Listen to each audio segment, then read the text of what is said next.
everyone and welcome to my channel. I hope that you are all good.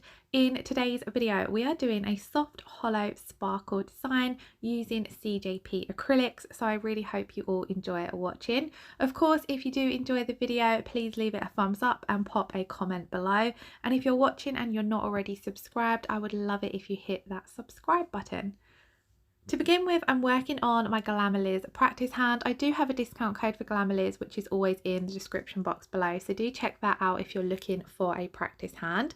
Now, I have already applied my base nails that act as the nail beds, and then I've popped on my tips, so I'm coming straight in here with my clear acrylic base, and I'm using CJP crystal glass for this. Now, when I'm working on myself, I apply my acrylic base to act as a layer that I can file back to when I'm doing a redesign, but it does also protect your natural nail from any highly pigmented colours, so it stops any staining that might occur.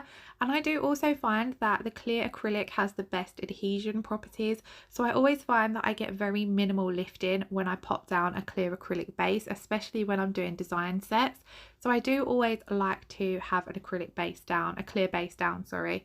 Now on the practice hand, I like to have one down as I find it just helps blend in the tips that I've applied to the natural nail bed, and it just gives me a nice base to work on top of. So I've kind of got into that habit of always popping down a clear base, and as you can see, it's a really thin clear acrylic base, so I'm applying barely any product just because I don't want to end up with a too bulky nail.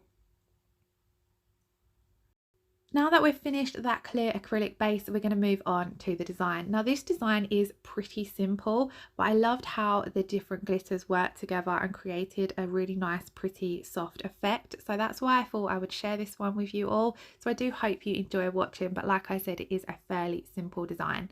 So on the first nail, I'm going to be using CJP Beach Walk and doing a full cover now of this colour. This is a really gorgeous grey stone colour. One of the things I love about it though is it's really easy to work with. So I've just placed that first bead down, walked it down towards the tip of the nail. I'm working fairly thin with it as I do like to encapsulate my colours. Now with my cuticle bead, I'm really tapping that up into place at the cuticle area, bringing the sides in and then just pulling that product down the nail. Again, I'm not creating a too thick layer. I'm really making sure that that colour is nice and even and that there's no lumps or bumps in the acrylic. So I'm making sure to take my time to smooth everything out, keeping the cuticles and side walls nice and neat. And I just absolutely love this colour. I've wanted this one from CJP for ages and I can't believe it took me so long to finally purchase it. And it's a really gorgeous neutral colour as well, so you can pair it with quite a few other colours, and sparkles especially it works really well with. Moving on to the middle finger, I'm going to be doing an ombre to begin with. So I'm coming in with Beach Walk roughly halfway down the nail, blending it back into that natural nail bed so that there's no harsh line. And then I've just painted it down towards the tip of the nail. As you can see, it's a very thin layer, but the coverage is still there. And I wanted to keep this layer thin because I knew I was going to be coming in over the top with my glitters, so I didn't want to end up with a too bulky nail. Now I did leave that for a couple of minutes to dry because personally when I'm doing an ombre, I like to let that first colour set up a little bit, just because I then find the next colour blends over the top of it a lot easier. So I'm then coming in with CJP Rosa. I've placed that down roughly in the apex area and I'm using the very tip of my brush to push it up into the cuticle area, getting as close to that cuticle as I can whilst making sure I don't touch any, because obviously if you are working on a real client and you touch the cuticle with your products, you're going to more than likely get a lifting. So do your very best to keep all of that product off of the skin. And then I've simply blended that down. It blended absolutely effortless into the Beach Walk, and that's because Rosa does have a slight shimmer to it. So it's one of those colours that's really great if you're practicing ombres or if you find ombres tricky, because if they have that shimmer in them, they just blend effortlessly. Now for our sparkles. So the first glitter I'm going to be using is Iceberg from Smileys, and this is what inspired me to do this set of nails because I loved how it had a fine iridescent base with the holographic silver diamond pieces in there. So I've popped that down using a small bead of crystal glass, and then over the top of that I've tapped on some iridescent hearts and some holographic stars. Now the iridescent pieces are quite tricky to see, but once they are encapsulated and top coated, they just reflect the light beautifully and look so pretty. So here I'm just coming in with some more of those iridescent hearts, but you can't really see them on camera at the moment. Now on the next nail, I'm kind of going in with a marble to begin with. So I've double dipped into the Beach Walk and the Rosa, popped these down at the cuticle area, and then I'm going to come in with wet beads of both the Beach Walk and the Rosa, and I also added in some crystal glass as well, because I kind of wanted this to be a really soft, wishy-washy marble. I didn't really want it to look like too much of a marble as such, to be honest. I just kind of wanted there to be this soft coverage over the natural nail that we could lead into some sparkles. So as you see, those beads are really wet. I'm just popping them down and swirling my brush through them. I'm not worrying about creating too defined lines or whether the colours merge together too much, because that's the kind of look I was going for rather than the classic acrylic marble that I would do. Then over the tip of the nail, I'm tapping on some of these flakes from Born Pretty. Again, these are iridescent, so they're a little tricky to see me applying, but once they are encapsulated, the effect they give off is just so pretty. And what I love about these flakes is they're so versatile. You can use them in so many different ways, and they always just really add that extra something to a set of nails. Then I'm tapping on some more of those iridescent hearts, keeping my brush quite wet with monomer so I'm able to easily move the hearts around, get them into place until I'm happy with how they're all lying. And then we're going to come in with some more of these stars. These particular ones are from Candy Nails UK, and what I love about them is the pack of stars come in different sizes, so I'm able to pick up some of the bigger ones and some of the smaller ones and place them down exactly where I want them to be. Now, if there are any products that I've used and I've not mentioned where they're from, do check out the description box, because I tend to list everything I can in the description box along with any discount codes I have as well. So do check that out if you are unsure or if you want to purchase any of the products that I've used today. On to the baby finger, and I'm coming in with a thin layer of the Beach Walk. I've just pretty much painted that on, kept it nice and thin because we're going to be applying all of those glitters over this nail.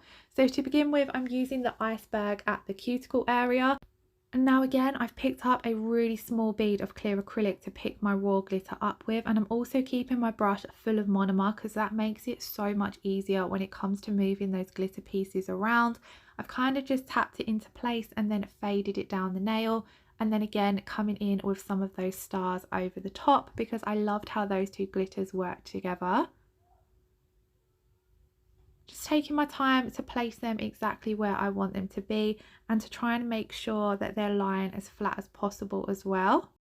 This is what our nails looked like once we had finished all of the coloured acrylics and the glitters. So I'm now going to come in and encapsulate, picking up a medium-sized bead of my crystal glass and placing it down and blending it back. I always like to blend that bead of acrylic back so then my next bead of acrylic doesn't have a huge ridge to move over the top of, so it all blends out a lot nicer and you end up with a really smooth nail with minimal lumps and bumps, which means minimal filing. And then I'm just patting and walking that down to the very tip of the nail, being really careful when it comes to the sidewalls that I'm keeping the product where I want it to be, so that again I don't have lots of excess acrylic going over the sidewalls, because that's going to reduce your filing as well. Then I've placed my next bead down at that apex area, tapped it up into place around the cuticle, and I'm just pulling the top of this bead of acrylic down and blending it over the previous beads. I then went off camera, encapsulated and filed the rest of the nails, and this is what we are left with. So now I just want to finish off the set with some crystals. I loved how the plain Beach Walk nail looked, but I always knew that I was going to be applying a few crystals to this nail because I wanted there to be the mix between the soft iridescent look and the holographic look, and we did achieve that with the glitters, but of course just adding on some crystals, it just adds that little bit of extra sparkle to the set.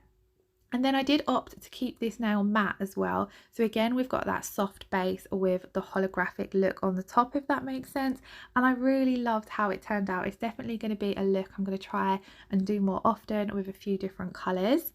Now I'm just using nail glue to apply these crystals today because they are just a couple of flat backs down at the cuticle area, so it's nothing too tricky.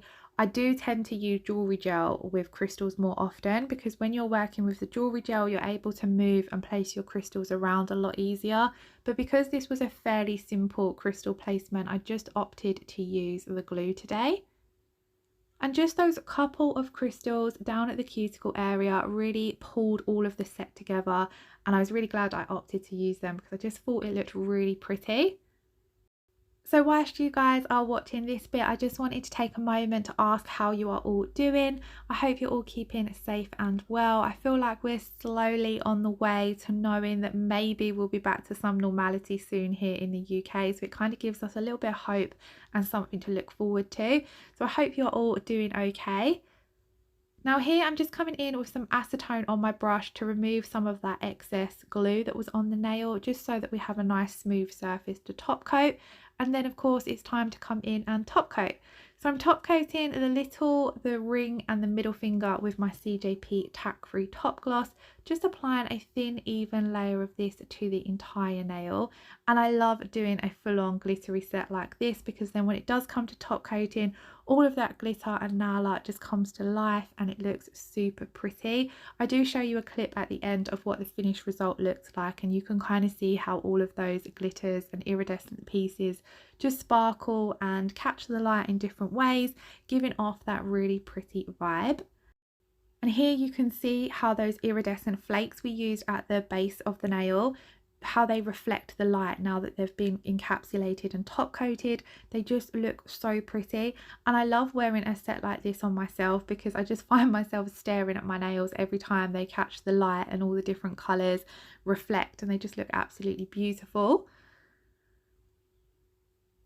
Now once I have finished top coating these three nails, we're going to move on and top coat the pointer finger with a different top coat because like I said, I wanted that one to be matte.